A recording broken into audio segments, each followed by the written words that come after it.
Maria Miller, the former Culture Secretary and Women's Minister, joins us now. Thank you very much for being with us. How concerned are you about these allegations and also perhaps the culture that's been uncovered in the media industry? Well, I think there are a few people who can't be shocked by the allegations that we've heard about over the weekend. And obviously, this comes after a number of other incidents where individuals within various parts of the media have experienced completely unacceptable behaviour and yet have not felt able to speak out about it. So I think this raises a number of questions for us about not just the individual concern, not just about Russell Brand, but also about the organisations these women were working for and why they didn't feel able to speak out at the time. Yeah, it's a really important point about some of the things that runners were saying that they were made to do, for example, or alleging that they were made to do. But also, frankly, some of the stuff that Russell Brand was saying in public that's been sort of replayed, you know, offering, for example, his personal assistant naked to an interview with Jimmy Savile, saying it's part of her job description. There are inquiries going on within the BBC, Channel 4 and also the production company Banijay. What would you like to see from them?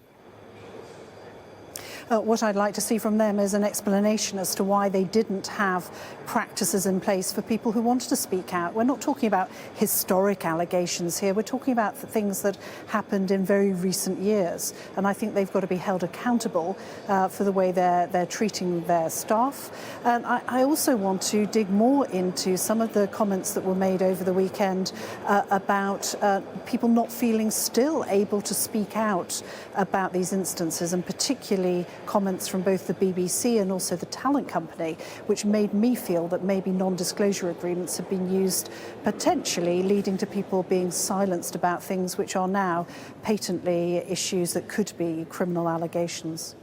That's interesting. Then you think the NDAs themselves, non-disclosure agreements, should be looked at a bit more in the round? Well, we've seen not only in this case, but in other instances where media organisations have routinely been called what they call been using industry standard non-disclosure secrecy provisions within contracts that they use when people suffer unlawful wrongdoing at work. So I hope this isn't the case here, but if it is, I hope it gives impetus to the government to take action. There's been action taken to stop the use of non-disclosure agreements in universities, and perhaps this instance with Russell Brand, if there are non-disclosure agreements involved, would indicate we need to take the same action to outlaw their use across industry, across the entertainment industry too.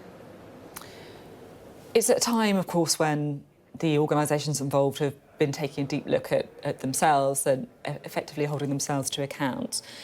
Russell Brand himself has blamed this on, I guess, a bit of a conspiracy, really, with what he would describe as the MSN, the mainstream media. He has his own platforms with subscribers that he can get his message out on. Is that something that kind of troubles you, the sort of splintering, if you like, of our media? Well, we need to make sure that people can hear the facts and verifiable facts.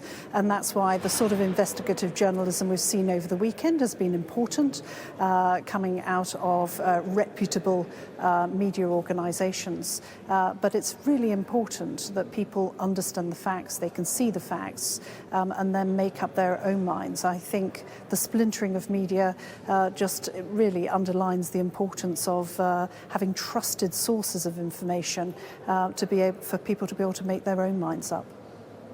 Now, some theatres where Russell Brand has been due to perform are discussing about whether his event should go ahead. Is it fair enough that some of these industries feel that they don't want to be associated with him anymore? Or actually, I mean, nothing's been proven. He's denied the allegations. He said he's done nothing criminal. Is this cancel culture in action? Look, it's for the Met Police to decide and the Crown Prosecution Service to decide whether there is a criminal threshold that's been reached here. And certainly the allegations that have been put in the media over the weekend would suggest that that should be investigated, and I hope it is. obviously it's important that people know those facts and can make their own minds up. I don't think Russell Brand is the only one at fault here. I think the organisations who were employing him, who clearly didn't have processes in place to allow people to be able to report what were potentially criminal acts, they also have to, I think, be held to account. It's not just Russell Brand who's going to be looked at by the Court of Public Opinion, and I think that's important. OK, thank you very much indeed, Maria Miller, for being on the programme tonight and giving your take on an important story. Thank you.